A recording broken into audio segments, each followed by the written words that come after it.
OneNote allows you to also insert dates and timestamps. This is available on the Insert tab in the ribbon. So for example, if I was sitting on a page, in any page at all, and I clicked the date button, or Alt-Shift-D, it would simply insert today's date. Now that's static, it doesn't change tomorrow, it's just at this point in time. If I was to insert the time by hitting the time button, and notice the shortcut key is Alt-Shift-T, it'll simply insert the time onto the page. And thirdly, you've got the combination of date and time. So you can timestamp anything. Now page templates is something that we looked at earlier in an earlier video when we were looking at pages. So we've done that. And as far as equation goes, if I was to hit the equation drop down, there's actually a number of sort of like equation templates that I could choose from. Or I could insert a new equation, and when I do so, I suddenly have an Equation Tools Design tab, and it's simply a matter of mixing and matching what I'm after. So for example, I might decide to start with some brackets, and so I'll choose maybe these brackets here. And then I'll click on this little square here, and in that little square I might decide to put in a radical.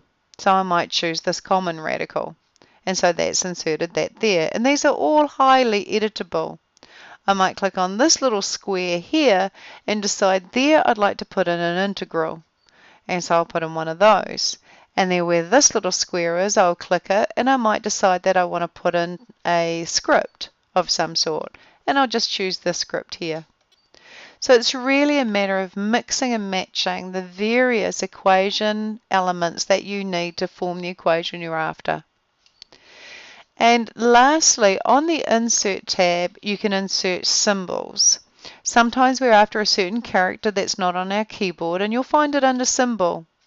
So for example, we have a tick here, which is quite common. And we have macrons, such as a line above the O or a line above the A. Or even arrow keys, which I often use when I'm referring to pressing the right arrow or the left arrow or the down arrow. But if what you're looking for is not in this common list here, then go into More Symbols. And every font that you see in this top left corner has its own collection of symbols.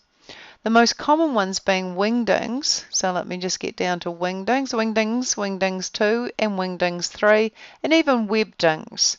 Each font has its own collection of symbols. So it's just a matter of finding the correct font and then finding the symbol in that font and inserting it into your document.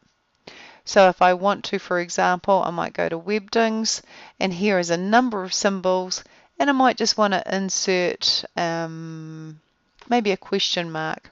Oh no, I don't want to use that one. Let's use a heart and insert and close. And so a heart now appears. If I want to enlarge that heart, I'd simply select it, and on the Home tab, I'd increase the font size. And I could even change the font color. But the whole idea is that you can then go back to Insert, back to Symbol, and grab any particular symbol you wanted, and a heart is now part of the common list. Particularly multi-words, we use macrons or symbols. So if I was to put Taupō, I'd put T-A-U-P, and then I want to put an O with a line above it. And that would be this character here, and there's my Taupō. If I want Whakatane, I'll go W-H-A-K-A-T, and then I'll go and get an A with a line above it. Whoops. And that would be this one here. And then I've got Whakatane. And if I just make that larger so you can see it. If you're looking for these particular symbols, they are in the font called Normal. So if I was to go back to Insert, go to Symbol, More Symbols, and change it to normal text, which is actually the top option in this list here, because it's in brackets, not under the ends. There's the A with the line above it, and the other characters you'll find in here also. Alright, so you just got to scroll and have a good look, and you will eventually find them as well. There's the O there in lowercase and in capitals, and the A in lowercase and in capitals. The other thing that you have is a calculator.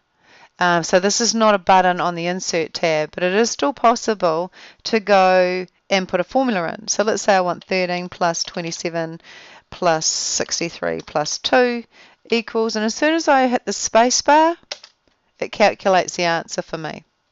So if I wanted 23 times 5 divided by 2 minus 1, I'd go equals. As soon as I hit the space bar, it calculates the result. So typing a formula, typing in equals and pressing space bar will give you the answer. If you also need to insert shapes, you can also just go to Draw and insert shapes, which we looked at earlier using this particular shapes option here.